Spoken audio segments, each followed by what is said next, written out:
On sait que la femme d'une femme est dans la cuisine. Place à la femme, elle a droit à la cuisine. Elle sait cuisiner, soit on la renvoie. C'est ça, Aurélien. Direct. C'est pas normal. Deuxième version, quoi. La place de la femme n'est pas forcément à la cuisine. Mais non, pas forcément. Forcément, se sécher. Non, je pense pas.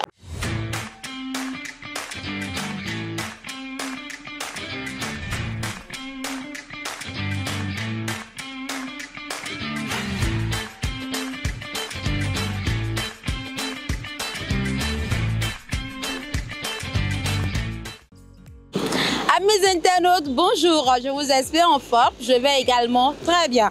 Alors la question du jour est simple, est-ce vrai que la place de la femme est réellement à la cuisine?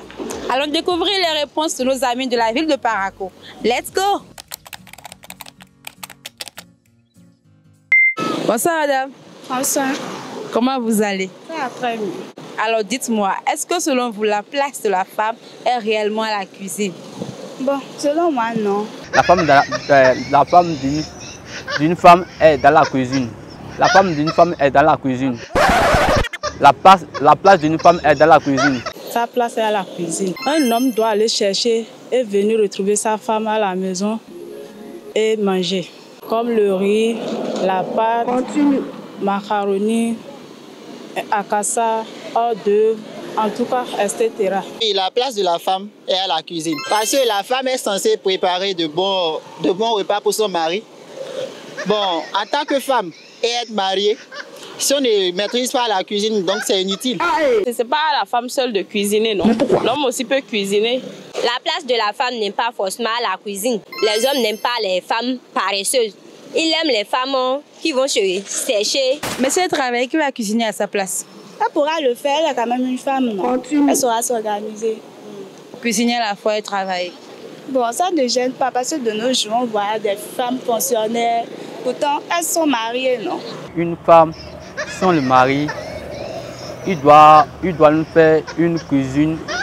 Et ça, avec une cuisine, la femme est là. Elle part tout le temps pour nous satisfaire de nos besoins, de nos besoins, tout comme nourriture, tout comme la santé, en bas aussi. Après la cuisine, la femme doit chercher quelque chose pour pouvoir gagner de l'argent, etc.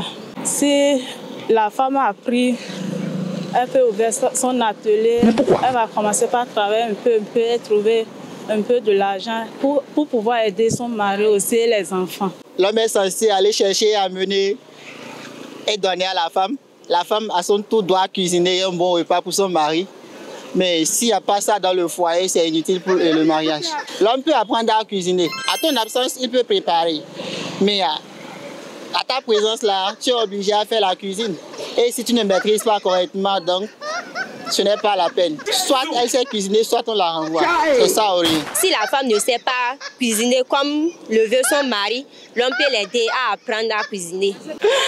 Parce qu'elle ne cuisine pas, on doit la faire retourner chez ses parents. Mais non, la cuisine n'est pas faite seulement pour la femme. Mais pourquoi? Oui, quand je vais au travail, il cuisine aussi. Si l'homme donne 90%, au moins la femme doit aussi donner 10% pour aider son mari. Si la femme restait seulement à la cuisine, là, elle peut trouver les 10% là pour donner. La femme présente sa nourriture le matin, le midi et le soir. Tonton, les mets sont déjà prêts parce que une copieuse assiétée vient de déposer sur la table. Et c'est la fin de votre émission Regard du citoyen, la voix pop qui fait rire. Likez, commentez, partagez autour de vous pour nous donner plus de force. On se dit à la prochaine avec un nouveau sujet plus croustillant que celui-ci. À la prochaine. Bye bye. Ciao, ciao.